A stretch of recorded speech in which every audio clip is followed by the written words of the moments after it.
Yes, welcome aboard again, my wonderful community. Now today's video we are going to be learning the concept of mixing in keys, which is popularly called harmonic mixing.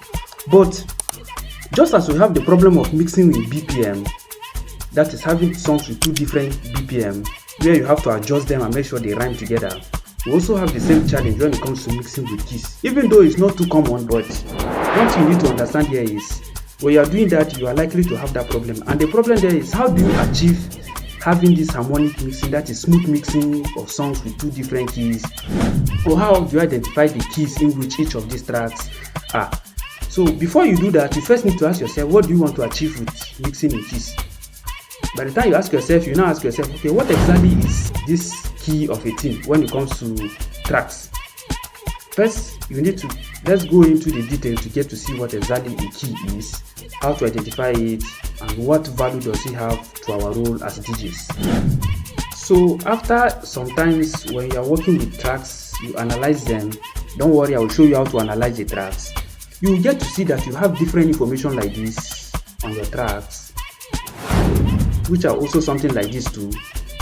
By the time you analyze it, it will be something like this. You see you have 2A here, you have 2B, you have 10A, 10B, and the rest of them. You can see the color similarities, which means these tracks can flow smoothly while mixing. The ones that have similar color shows you how smooth they can go.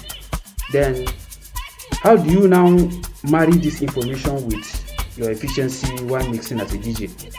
So sometimes in the event where you have this color variation, you will now see that you might want to take this track that is having this green color and you want to blend it with this one that is having this purple color, or this one that is having pink, or any of this color.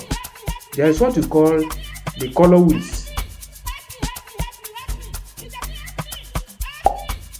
This is it. That is the Camelot wheel.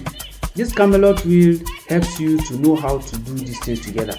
So by the time you look at the chart there where you see all these values, this chart is arranged in a clockwise direction. Look at it from 1 continuously round back to number 12. And number 12, each of this number has a minor and a major. You can see the one at the top is the major and the one below is the minor. So that means if you want to blend these tracks if you're using this type of arrangement, you will be moving from, let's say we have 7 major here and 7A. The one below and the one down can flow together. But if you want to really do a perfect job, it means you'll be moving from the number 7A to number 8A upward, or number 6A downward.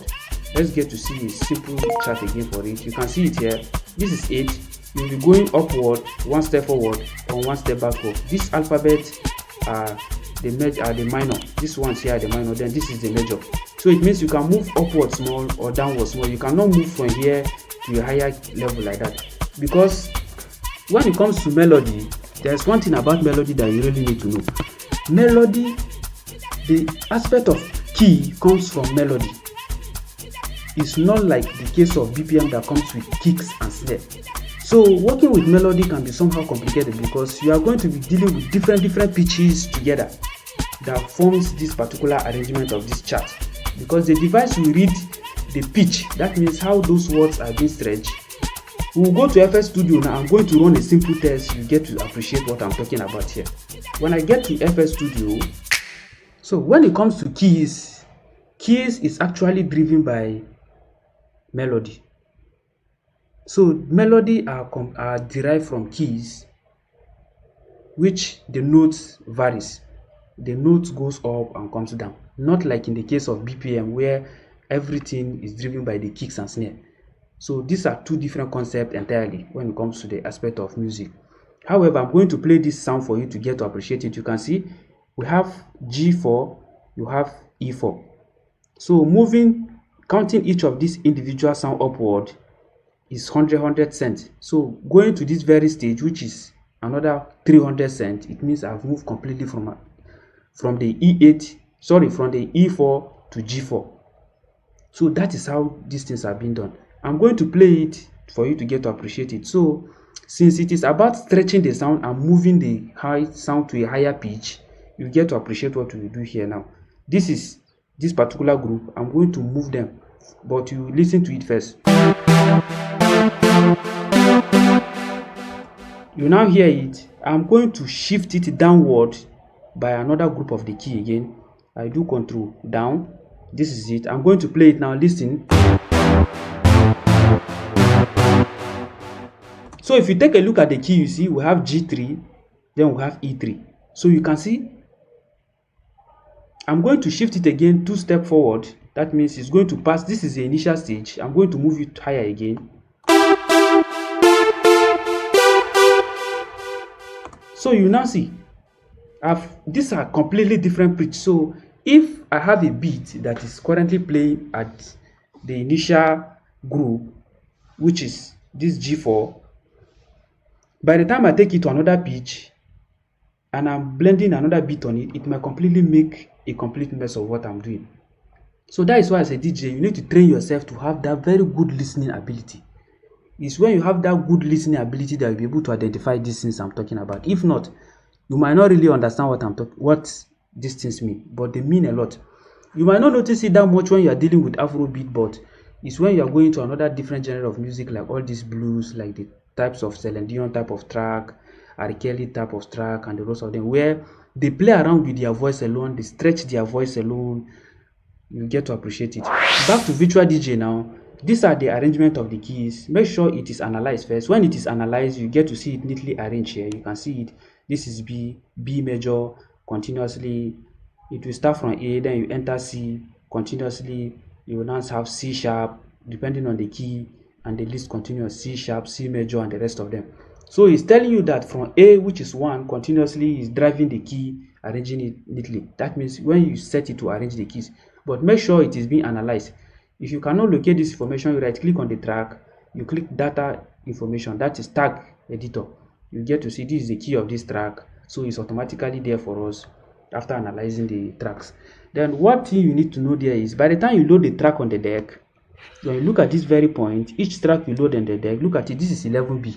So this 11B is telling us get the harmonic key. So this is actually the harmonic key of this track. The harmonic key is the main thing you are going to be working with, not this A. This A is just talking about key, and this key can be a representation of just one sound in the track. So, but in this case, you have a combination of different keys working together to form the music. So in that aspect, you are going to be working with the harmonic key, which is the 11B. So this is the same thing. When you go to this other side again, you get to see the same thing. You see, in this case, we have 6A here. By the time I click here, you see it's G major. But this is not the information we are going to be working with. We are going to be working with this 6A, except you pick a particular track and you extract the beat from it, you extract the vocals, you extract the other element. That is when you'll be able to work with this individual sound, which is the G major, C sharp, and the rest of them. But when it comes to DJing, what you'll be focusing on is the harmonic keys, which is this value you are seeing here.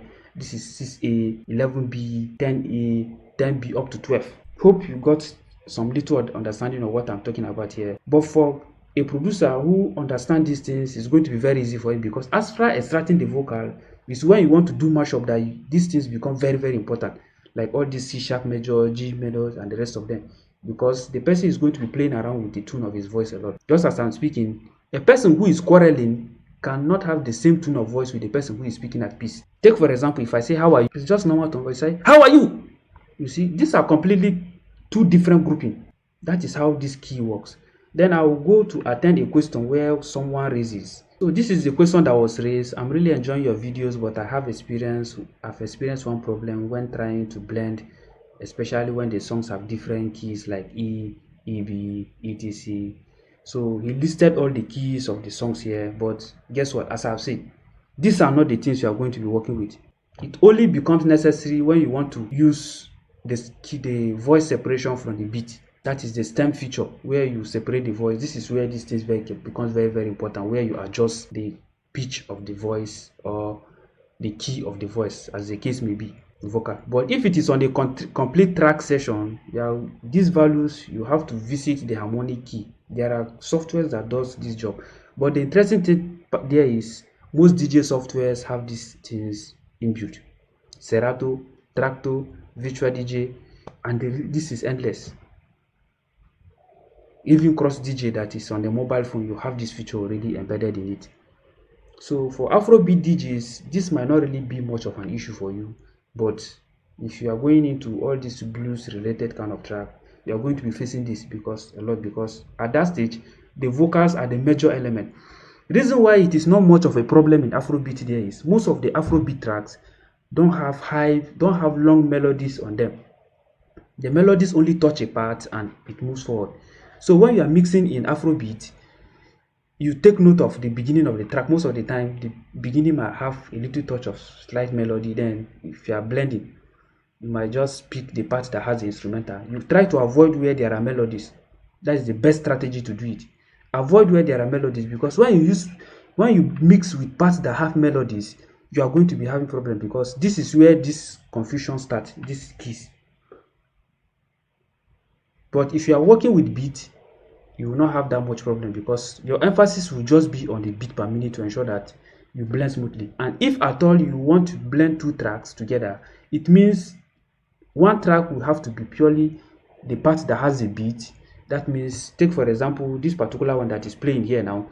It means this particular track, like this case, you understand that it almost goes smoothly when I started it, because the track on this side is majorly the beat that is driving it. Then on this part you will see there are no much beat, that is this deck, there are no much beat, it's majorly the melody. So that is how you do it when it comes to Afrobeat, and even applicable with almost every track, except when you want to create mashup. But when you want to create mashup, it means you are going to be extracting the voice, and if you are extracting the voice, it means you are going to be changing the key of that song, that voice. The key of that vocal becomes very, very important, because the truth there is every element, provided it is sound, it has a key. Even your kicks, your snares, your hit-hat, and the rest of them. In my next video, I'm going to pick some of these things. I'm going to show you the key of all individual, your kicks, your snares. You are going to see the keys, so that you get to appreciate how the music process is being done, because there are strong similarities between your kicks. That means the tune of your kicks in relation with the pitch, because frequencies, pitch adjusts frequencies a lot. So as you pitch up, you are raising the frequency to a higher note.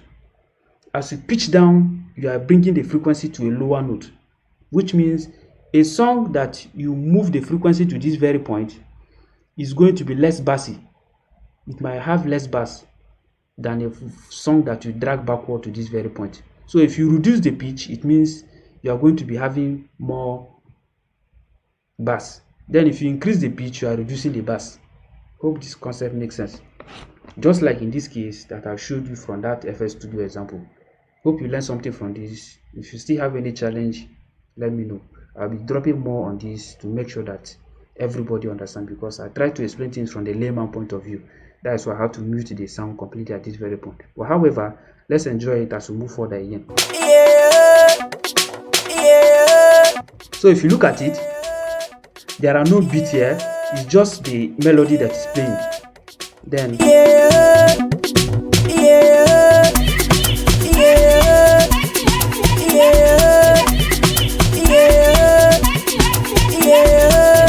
so at this beginning you see that this mixing makes sense, but due to this is already a warning sign. You see I'm having 11B here and I'm having 6A here. So if I try to push it too long, the whole thing will begin to make a mess of themselves. So this is already a warning sign for me, because the key are far from the harmonic arrangement. 6A is very, very far from 11B. So that means the highest I can do is to play around this stage.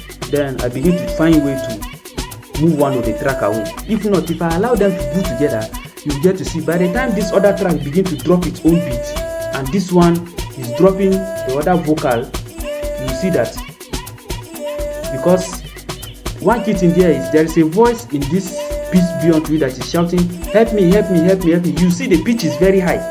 The woman is using an aggressive voice, while in this case Wizkid is doing it's having a calm voice. So if the track was to be like this, you will definitely have problem along the way. So this is one aspect that you watch. I will be dropping more as we go into it. So thank you for being once again. Let's continue to enjoy ourselves.